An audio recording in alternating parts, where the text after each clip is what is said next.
Downtown Jakarta, November the 4th.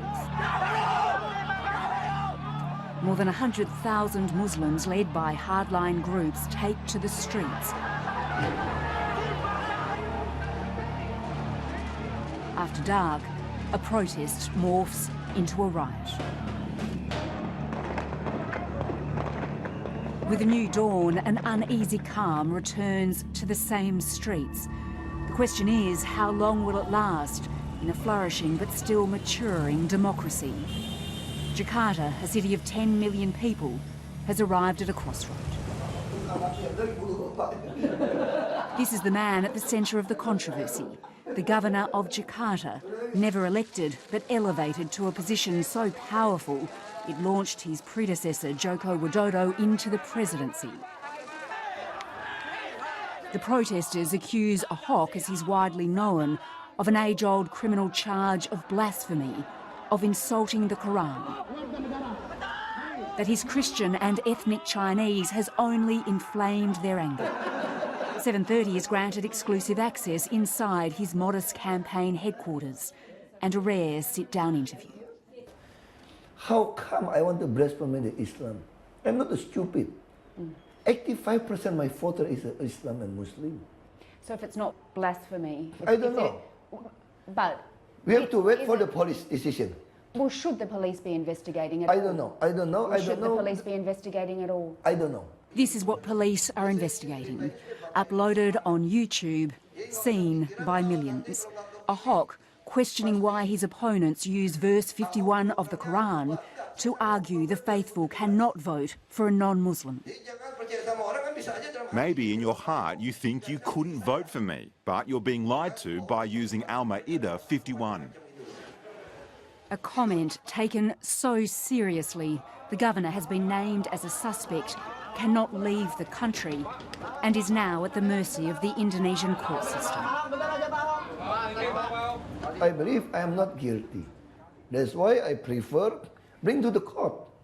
If we bring to the court, everybody will see the evidence.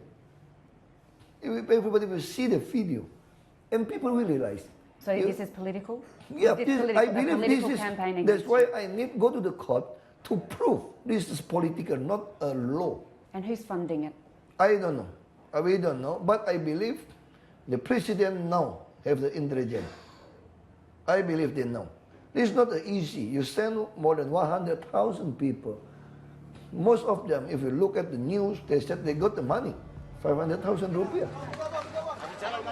This is about much more than just one man. It's a complicated web of religion, politics and race, and a battle between moderate and hardline Islam.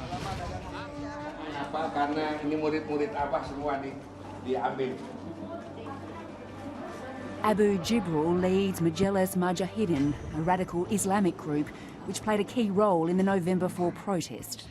On the outskirts of Jakarta, he addresses an all-female study group.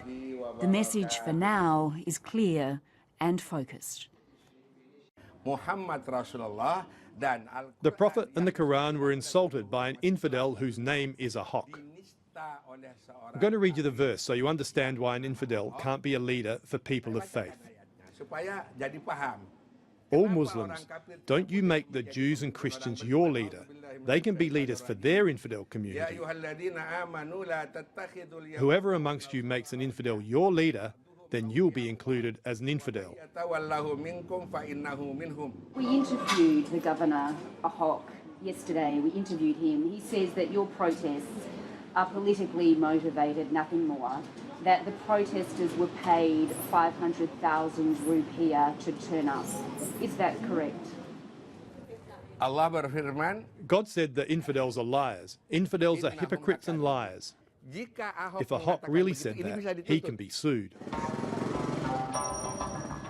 Jakarta's Chinatown is a bustling hub for ethnic Chinese Indonesians, a minority group. For many, they've experienced ethnic tensions before. In 1998, during the fall of Suharto. Looting, rape, murder.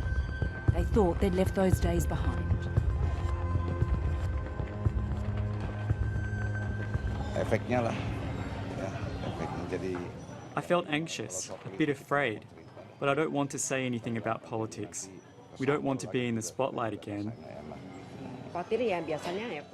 Yes, we're worried. We've had the 1998 experience. We're afraid. Everyone's being cautious. No one is going out.